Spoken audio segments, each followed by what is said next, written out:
أنا أحب رمضان في صنعاء، وخصوصا هذا الوقت، يمكن بسبب التفاصيل والحياة فيه، التفاصيل الكثيرة اللي لما أحللها وأحاول أكشف خباياها أبتسم أو أضحك بالصوت.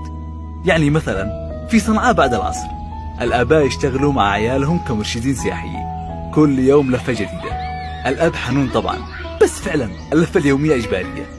إحنا بنهرب بعد العصر من البيت لأن الوضع بيتكهرب، لأن اللي يتفلسف في الطبخ أو يزعج تركيز الأنثى هذا الوقت يفوز بلقب المرحوم. وعندك في صنعاء بعد العصر الناس اللي تتأمل، خلونا نسميها اليوغا بالنسخة الشعبية. لازم خضرة وأجواء ريفية قدر الإمكان، يوغا من ساعة لساعة ونص.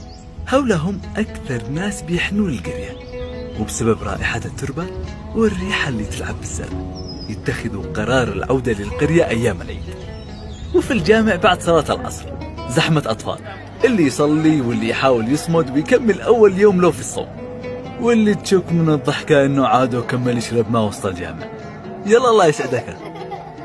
أما في الحارة، في عيال الحارة وعيال الحارة اللي خلف الحارة وعيال كل الحارة، تلقاهم برمضان بعد العصر في موعد سنوي واستثنائي يتحول فيها الكل لمواهب ورياضيين. ومهما فكرت عمرك ما بتعرف ليش كرة الطائرة تحديدا، ليش هي بالذات